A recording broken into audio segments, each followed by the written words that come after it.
Urdu point کی videos دیکھنے کے لیے ہمارا چینل سبسکرائب کیجیے اور بیل کے آئیکن پر کلک کیجیے تاکہ آپ ہماری تمام آنے والی ویڈیوز سے باخبر رہ سکیں۔ بسم اللہ الرحمن الرحیم۔ ناظرین، میں ہوں آپ کا میزبان ملک نوید حسین وجڑ اور آپ دیکھ رہے ہیں پاکستان کا سب سے بڑا digital media net work urdupoint.com۔ ناظرین، آج کی ہماری اس نشست کا مقصد حالیہ دنوں میں بھارت کی طرف سے کشمیر میں ہونے والے قانونی اور ریاستی دہشت گردی اور بربریت پہ بات کرنا ہے۔ اسی معاملے پہ قانونی نقطہ نظر جاننے کے لیے ہم نے اپنے پروگرام میں دعوت دی ہے جناب بیرسٹر سید محمد علی شاہ صاحب کو۔ آئیے بیرسٹر صاحب سے ان کی قانونی رائے جانتے ہیں۔ بیرسٹر صاحب السلام علیکم۔ وعلیکم السلام۔ بیرسٹر صاحب، آپ کو ہم اپنے پروگرام میں خوش آمدید کہتے ہیں۔ جی تھینک یو۔ سر، یہ گفتگو کے آغاز سے پہلے ہمارے ناظرین کو کائنڈلی یہ واضح کر دیں کہ یہ آرٹیکل نمبر 370 اور 35A ہے کیا چیز؟ جی ملک صاحب، ایسے ہے کہ 1949 میں راجہ ہری سنگھ نے انڈیا کے ساتھ کشمیر کے لیے ایکسیشن سائن کیا تھا، جس کی وجہ سے کشمیر پر انڈیا کو کچھ رائٹس مل گئے۔ تو یہ 1949 میں آرٹیکل 370 کا اطلاق ہوا۔ صحیح۔ اور آرٹیکل 35A اسی کی ایک کنٹینیویشن ہے جو کہ 1949 میں جس کا اطلاق ہوا اور وہ وجود میں آیا۔ صحیح۔ آرٹیکل 370 بیسیکلی کشمیریوں کے رائٹس کو پروٹیکٹ کرتا تھا اور 35A بھی۔ صحیح۔ وہ رائٹس کچھ اس طرح ہیں کہ بھارت میں انڈین آکیوپائڈ کشمیر میں 370 کی وجہ سے 4 چیزوں کے علاوہ ہر چیز کی کشمیریوں کو آزادی دی گئی۔ وہ 4 چیزیں تھیں: finance, foreign affairs, defence and communications. ان 4 کے علاوہ کشمیریوں کے پاس یہ طاقت رکھی گئی کہ وہ اپنی قانون ساز اسمبلی میں اپنے لیے ایک ضابطۂ اخلاق کو ترتیب دے سکیں اور اپنا جھنڈا لگا سکیں۔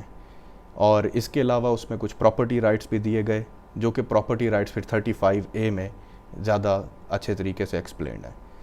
تو ملک صاحب، وہ پراپرٹی رائٹس اس طرح تھے کہ باہر سے آنے والے تمام اشخاص کے لیے کشمیر میں پرماننٹ سیٹلمنٹ پر پابندی تھی۔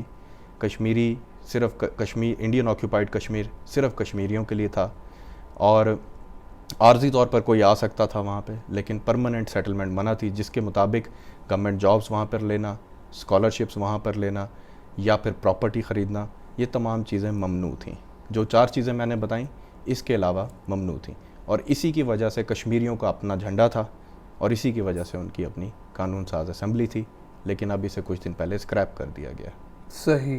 ویسے صاحب، آپ کیا سمجھتے ہیں یہ جو آرٹیکل نمبر 370 اور 35A کے خاتمے کے بعد کشمیری عوام کی زندگی اور بنیادی حقوق پر کیا اثرات مرتب ہوں گے؟ جی، اس کی شدید ترین امپلیکیشنز ہیں۔ جیسے کہ میں نے آپ کو بتایا کہ پہلے ان کا فلیگ اپنا تھا، لیکن اب وہاں پہ ترنگا لہرائے گا کیونکہ وہ اینیکس ہو چکا ہے۔ اور جیسے کہ وہ قانون پہلے اپنا بنا سکتے تھے، انڈین کانسٹیٹیوشن ان پر لاگو نہیں ہوتا تھا سوائے 4 چیزوں کے، اب وہ انڈین کانسٹیٹیوشن ان پہ فل فورس میں لاگو ہوگا۔ تو ایک طریقے سے بھارت نے اس کو اللیگل انیکسیشن کی ہے انڈین آکیوپائڈ کشمیر کی، جس کی وجہ سے اب کشمیریوں پہ پہلے وہ ڈوئل نیشنلز تھے، اب وہ سنگل نیشنلٹی ہو جائے گی۔ تو اب کشمیریوں کے لیے حالات زندگی اور تنگ کر دیے جائیں گے ان کے اوپر۔ میرا اندازہ اس میں یہ ہے، اور اس کی امپلیکیشنز قانونی طور پہ بڑی سویئر امپلیکیشنز ہیں، جیسا کہ میں نے آپ کو بتایا۔ بالکل بالکل بیرسٹر صاحب۔ اچھا بیرسٹر صاحب، یہ مجھے ایک بات اور ہمارے ناظرین کو یہ کلیئر کر دیں جی کہ جیسے آرٹیکل نمبر 35A ہے اور اس کا اطلاق کشمیر پر ہوتا ہے، کیا آرٹیکل نمبر 35A سے ملتے جلتے کچھ ایسے قوانین ہیں، اور کیا بھارت کے اندر بھی ایسے اور علاقے موجود ہیں جن پر آرٹیکل نمبر 35A سے ملتے جلتے قوانین کا اطلاق ہوتا ہے؟ جی ملک صاحب، بالکل۔ بھارت کے اندر اگر میں نام لوں تو منی پور ہے، ہماچل پردیش ہے، سکم ہے، اور ناگالینڈ، اور اس کے علاوہ اور بھی دیگر علاقہ جات ہیں جہاں پر بھارت کا قانون، انڈین کانسٹیٹیوشن میں کہوں گا، لاگو نہیں ہوتا۔ کچھ نہ کچھ ان کا قانون بالکل ان پر لاگو ہوتا ہے، لیکن اس میں اور کشمیر میں، یہ انڈین آکیوپائڈ کشمیر میں یہ ڈفرینس تھا کہ کشمیر جانے کے لیے کسی بھی بھارتی کو, ہندوستانی کو ویزے کی ضرورت نہیں تھی. ان علاقہ جات میں تو ان کو جانے کے لیے پرمٹ چاہیے, جس کو اگر آسان لفظوں میں کہیں تو وہ ان کو ویزا چاہیے, بے شک وہ انڈیا کا حصہ تصور کیے جاتے ہیں. صحیح. لیکن میری انفارمیشن اور میری سٹڈیز کے مطابق ان علاقوں کے اندر کوئی ایسا قدم نہیں اٹھایا گیا, ان کو پراپرلی انیکس کرنے کے لیے کوئی قدم نہیں اٹھایا گیا. شاید اس کی وجہ یہ ہے کہ وہاں پہ ہندو اکثریت ہے اور یہاں پر انڈین آکوپائڈ کشمیر میں ایک مسلمان اکثریت بستی ہے. صحیح. مطلب کہ تعصب کی بنیاد پر, مذہبی تعصب کی بنیاد پر صرف کشمیر کو ہی نشانہ بنایا گیا. جی بالکل, آپ کہہ سکتے ہیں, جیسا کہ ہمارے وزیر اعظم نے بھی ابھی کل اپنی تقریر میں فرمایا کہ انڈیا یہ سب کچھ ریسزم کی وجہ سے کر رہا ہے. تو بالکل آپ کا یہ کہنا غلط نہ ہوگا. سر یہ بتائیں, یہ جو معاملہ پیش آیا ہے اور یہ جو لیجسلیشن ہوئی ہے, اس کے بعد کیا ہم لوگ جو ہے انڈیا کے اس اقدام کو فل اینڈ فائنل سمجھیں, یا کوئی گنجائش ہے قانون میں اس کی ریورس جانے کی یا کچھ؟ ملک صاحب, یہ ایک بڑا کمپلیکیٹڈ ٹاپک ہے کہ اس میں قانون میں کیا گنجائش ہے کیا نہیں ہے. لیکن بالکل اس میں انڈیا کی سپریم کورٹ کا ایک کانسٹیٹیوشنل بینچ ہے جو اس طرح کی پٹیشنز کو ریویو بھی کرتا ہے, اور شاید کسی ایک شخص نے انڈیا میں ایسی پٹیشن دائر بھی کر دی ہے. تو وہ ریویو کریں گے, ان کے پاس یہ اختیار ہے کہ اس قانون کو, اس تبدیلی کو انڈین کانسٹیٹیوشن میں اسکریپ کر کے وہ بھی اس کو سائیڈ لائن کر سکتے ہیں. صحیح. لیکن اس کے لیے میرے خیال میں ہمیں مسلمانوں کی اور تمام لوگ جو پرو کشمیر ہیں ان کی معاونت کرنی چاہیے, اور ان کو یہ بتانا چاہیے کہ ان کے یہ رائٹس ہیں, تاکہ سپریم کورٹ پر اتنا پریشر ماؤنٹ کیا جا سکے کہ وہ فیصلہ کشمیریوں کے حق میں دیں. صحیح. اچھا بیرسٹر صاحب, یہ بات کسی سے ڈھکی چھپی نہیں ہے کہ بھارت نے اپنے مذموم اور ناجائز مقاصد کے حصول کے لیے نہتے اور معصوم کشمیریوں پر کلسٹر بوم جیسے مہلک بم کا بھی استعمال کیا ہے. جی سر, یہ کیا چیز ہے, یہ کلسٹر بوم کیا بلا ہے؟ جی. اور اس کے مجھے ایک اور چیز بھی واضح کر دیجیے گا کہ بین الاقوامی سطح پر اس کی ممانعت کیوں ہے اس بوم کے استعمال کرنے پہ؟ میں پہلے آپ کے پہلے سوال کے پہلے حصے کا جواب دے دوں. کلسٹر بوم, اگر اس کو میں آسان لفظوں میں ایکسپلین کروں, ویسے تو اس کی لیگل جو ڈیفینیشن ہے وہ آسلو کنونشن آرٹیکل 2 کے اندر مینشنڈ ہے. آسلو کنونشن کو کنونشن آن کلسٹر میونیشنز بھی کہا جاتا ہے. یہ 2008 میں یہ اس کا اطلاق ہوا تھا. 100+ کنٹریز نے اس کی سگنیٹوریز ہیں. صحیح. تو سر ایسا ہے کہ کلسٹر بوم, میں اپنے الفاظ میں اگر بتاؤں تو is a BOM which contains several BOMs within a BOM. ٹھیک ہے, یعنی کہ ایک شیل ہے, اس کے اندر سب میونیشنز ہیں کافی ساری, کہ آپ یہ سمجھیں کہ ایک شیل کے اندر سینکڑوں گرنیڈ ہیں جن کو فاصلے سے, ایک برابر فاصلے سے زمین پر گرایا جاتا ہے, اور تاکہ اس کی رینج میں جو بھی زندہ چیز سے میری مراد کوئی بھی پودے, حیوانات, انسان, کچھ بھی جو بھی اس کے راستے میں آئے گا وہ یا تو سویئرلی زخمی ہو جائے گا, سپرفلوس انجریز کا شکار ہوگا, یا مارا جائے گا. اور اس کو آپ کارپیٹ بامبنگ بھی کہہ سکتے ہیں. کلسٹر بام کو بائی ایئر بھی فائر کیا جاتا ہے, سرفیس سے بھی فائر کر سکتے ہیں, اس کے علاوہ سی سے بھی فائر کیا جا سکتا ہے. اب میں آپ کے دوسرے سوال کے دوسرے حصے کی طرف آتا ہوں کہ کلسٹر بام پر ممنوعیت کیا ہے. میں نے جیسے بتایا کہ آسلو کنونشن 2008 کے اندر اس کو پرماننٹلی بین کیا گیا, لیکن ہندوستان کی چالاکی دیکھیے کہ وہ اس کنونشن میں موجود تھے لیکن انہوں نے اس پر سائن نہیں کیے. اچھا جی, تو وہ اس کا ڈائریکٹلی حصہ نہیں ہے. لیکن کلسٹر بام کیونکہ ڈھیروں بامز اس کے اندر ہوتے ہیں, تو اکثر ایسا بھی ہوتا ہے کہ کچھ ان میں سے امپیکٹ پہ فائر نہیں کرتے, ایکسپلوڈ نہیں کرتے, جس کی وجہ سے وہ زمین میں رہ جاتے ہیں. پھر جب وہاں سے کوئی جانور گزرتا ہے یا انسان گزرتا ہے تو وہ وہاں پہ پھٹ جاتے ہیں. تو وہ ایک طرح سے لینڈ مائنز بھی بن جاتی ہیں. اور لینڈ مائنز پہ بھارت کیونکہ CWC کا سگنیٹری ہے, اور CWC ہے کنونشن آن کنونشنل ویپنز. صحیح. تو اس کے اندر لینڈ مائنز, بوبی ٹریپس اور ایسا کوئی بھی ہتھیار جو سویلینز کو ٹارگٹ کرتا ہے وہ ممنوع ہے. تو یہ اس زمرے میں بالکل ہم یہ کہہ سکتے ہیں کہ بھارت پر بھی یہ ممنوعیت لاگو ہوتی ہے, لیکن ڈائریکٹلی بھارت اوسلو کنونشن کا ممبر نہیں ہے.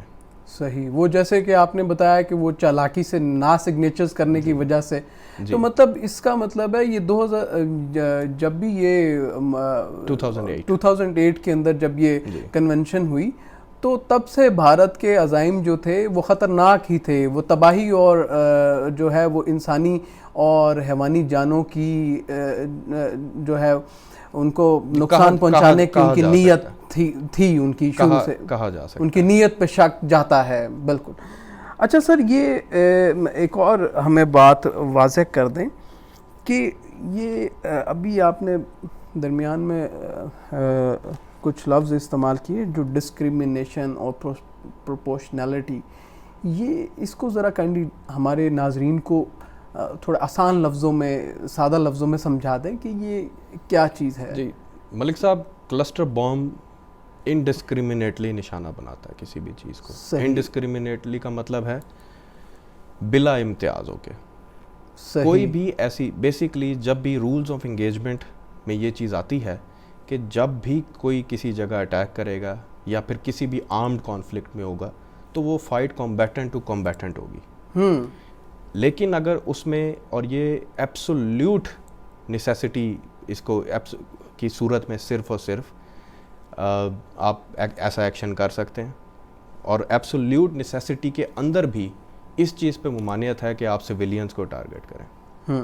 تو انڈسکریمنیشن کا مطلب یہی ہے کہ جس میں بلا امتیاز بچوں, بوڑھوں, خواتین, مرد, بیمار لوگوں کو اور ایسی چیزوں کو جو انسانی زندگی کو پاسبل بناتی ہیں, جیسا کہ پانی, کھیت, چوپاہے, کوئی بھی چیز, اور اس کو ڈیمیج کیا جائے جان بوجھ کر, تو وہ انڈسکریمنیشن کے زمرے میں آتا ہے. صحیح. جی صحیح.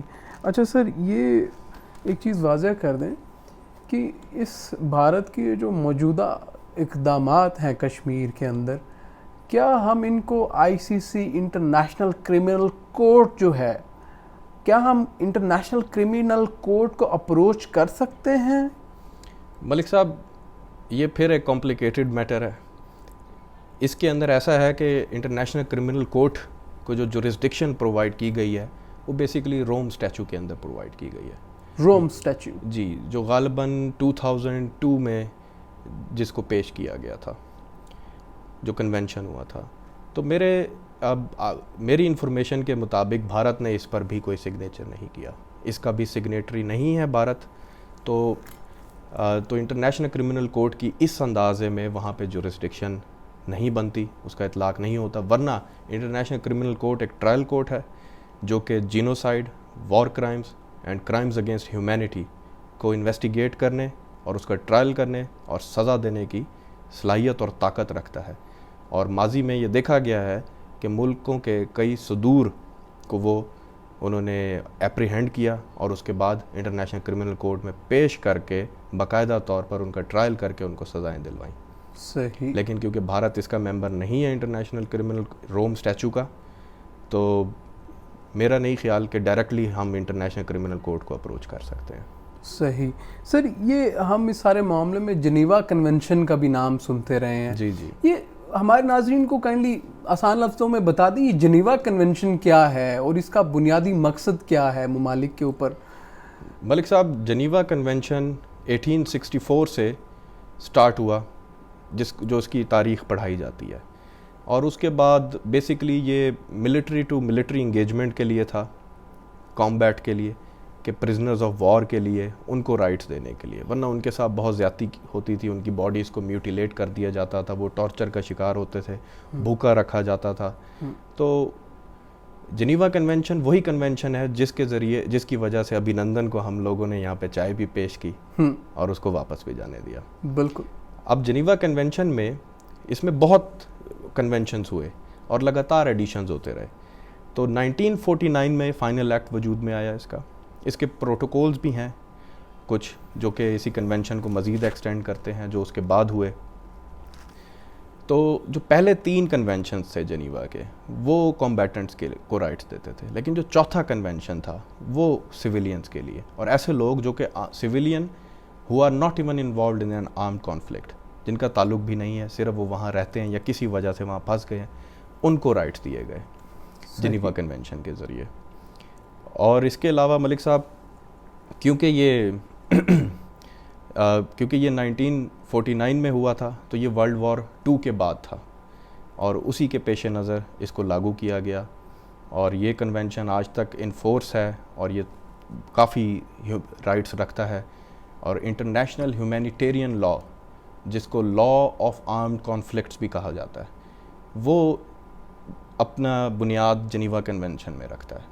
صحیح جی, اس کی بنیاد جنیوا کنونشن. برسر صاحب یہ بات بھی کسی سے چھپی ہوئی نہیں ہے کہ بھارت جو ہے وہ کھلے عام انسانی حقوق کی پامالی کا مرتکب رہا ہے. سوری میں آپ کو ایک اور ایڈیشن کر دوں. جی, جنیوا کنونشن کے اندر کامن آرٹیکل نمبر 3 ہے جو کہ سویلینز کو سویر قسم کے رائٹس دیتا ہے. صحیح. اور کمبیٹنٹس کو بھی.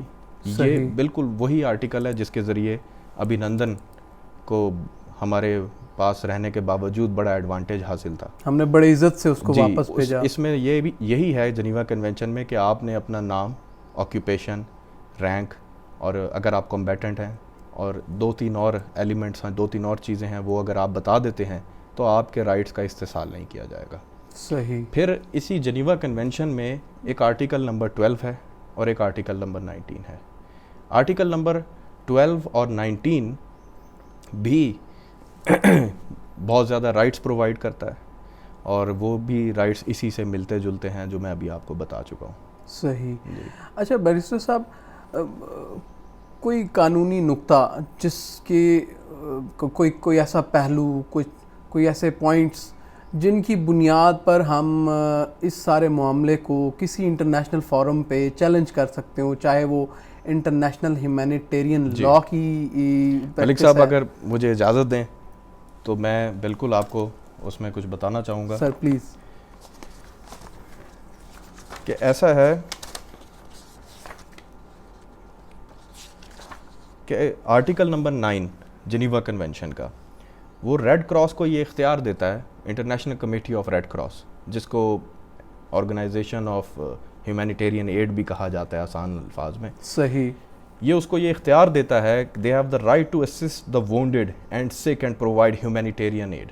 انڈیا چونکہ جنیوا کنونشن کا سگنیٹری ہے تو ہمیں پاکستان کو سب سے پہلے آرٹیکل نمبر 9 پر ICRC International committee of red Cross کو اپروچ کرنا چاہیے, اور انہیں کہنا چاہیے کہ آپ وہاں پر جا کے کشمیریوں کی مدد کریں اور اپنی رپورٹ مرتب کریں جس میں تمام casualties and how they occurred اور ہو واز دا کلپریٹ, ان چیزوں کا تعین ہو. صحیح. اور آرٹیکل نمبر 12 تاکہ ہمارے جو کشمیری اس وقت زخمی ہیں, بیمار ہیں, کچھ بچے ہیں بے انتہا کم عمر, ان کے رائٹس مجروح نہ ہوں اور ان کو بھی بہترین طریقے سے وہاں پہ علاج معالجہ مل سکے. اور اس کے علاوہ اب میں واپس آ جاتا ہوں اپنی بات کی طرف. اس کو اسٹیبلش کرنے کے لیے انٹرنیشنل ہیومینیٹیرین لا میں 4 مین چیزیں ہیں ملک صاحب. ان 4 چیزوں میں بیسک پرنسپلز ہیں جس میں ڈسٹنکشن, پروپورشنیلٹی, ملٹری نیسیسٹی, اور چوتھے نمبر پہ ان نیسیسری سفرنگ آتا ہے. صحیح. تو سر پہلے 2 جو ہیں یہ نان کمبیٹنٹس کے لیے, ان کو پروٹیکٹ کرتے ہیں, اور آخری 2 بیسیکلی کمبیٹنٹس کے لیے. صحیح. مطلب جنیوا کنونشن کے اندر اگر آپ نے کوئی وائلیشن اسٹیبلش کرنی ہے تو وہ ان 4 پوائنٹ سے ہو کے گزرے گی. ان کو 4 بیسک پرنسپلز بھی کہا جاتا ہے آف ہیومینیٹیرین لا. صحیح. ملک صاحب ڈسٹنکشن یہ ہے کہ جیسے کہ کلسٹر بام کا ذکر ہوا پہلے, بالکل, تو انڈسکریمنیٹ فائرنگ, تو انڈسکریمنیٹ فائرنگ جو ہے وہ ڈسٹنکشن میں آتی ہے کہ آپ نے فرق نہیں کیا کہ سویلین ٹارگیٹ تھا یا پھر کمبیٹنٹ ٹارگیٹ تھا. اس کے مطابق آپ صرف کمبیٹنٹ ٹارگیٹس کو اٹیک کر سکتے ہیں. یہ کہتا ہے the only legitimate object of attack in an armed conflict is military personnel or property. مطلب کہ سویلین کو تو آپ چھو ہی نہیں سکتے، لیکن کشمیر میں ہم لگاتار یہ وائلیشنز دیکھ رہے ہیں. دوسرے نمبر پہ ہے پروپورشنلٹی. پروپورشنلٹی کا مطلب ہے کہ ایک چیز ہوتی ہے ایکسیسو فورس اور دوسری چیز ہوتی ہے ریزنیبل یوز آف فورس.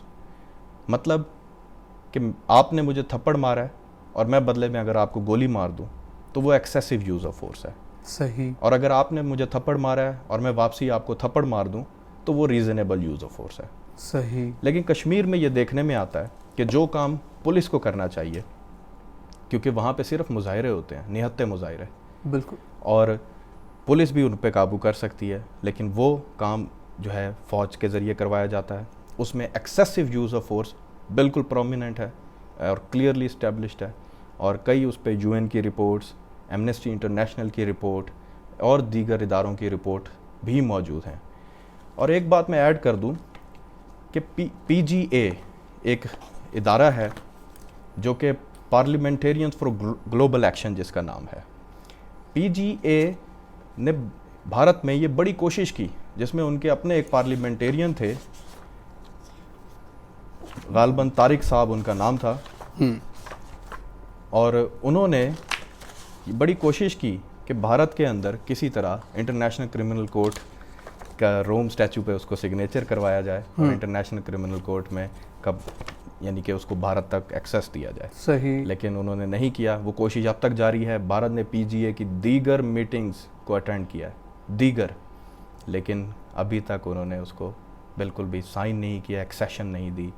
ایک تو ایکسیشن سگنیچر کے بعد آتی ہے، انہوں نے سگنیچر تک نہیں کیا. تو شاید ان کو یہ اندازہ ہے کہ اگر جس دن انہوں نے یہ سگنیچر کیا تو ان کے شاید کچھ وزراء یا شاید ان کے کرنٹ وزیر اعظم انٹرنیشنل کرمنل کورٹ کے کٹہرے میں ہوں گے. بالکل صحیح بات ہے. جینوسائیڈ، وار کرائمز اور کرائمز اگینسٹ ہیومینٹی کے لیے. بالکل صحیح بات. اور جو باقی دو ہیں ملٹری نیسیسٹی، وہ یہ کہتی ہے ملٹری نیسیسٹی کے مطابق کہ جب تک آپ کے پاس کوئی کلیئر کٹ ضرورت نہیں ہے ملٹری کو انگیج کرنے کی، آپ اسے انگیج نہیں کر سکتے. صحیح. اور لیکن یہ کمبیٹنٹس کو پروٹیکٹ کر رہا ہے. مطلب اگر آرمڈ کانفلکٹ انڈیا میں چل رہا ہے تو میں یہ اس کو کہوں گا کہ یہ نان انٹرنیشنل پر بھی اپلائی ہوتے ہیں. صحیح. سیول وارز پر بھی یہ تمام رولز اپلائی ہوتے ہیں. صحیح. تو اس کا بالکل یہ نہیں ہے کہ اگر بھارت کہے کہ کشمیر ہمارا حصہ ہے یا جو بھی کہے، یہ ان کو وہ they are bound by these rules. صحیح.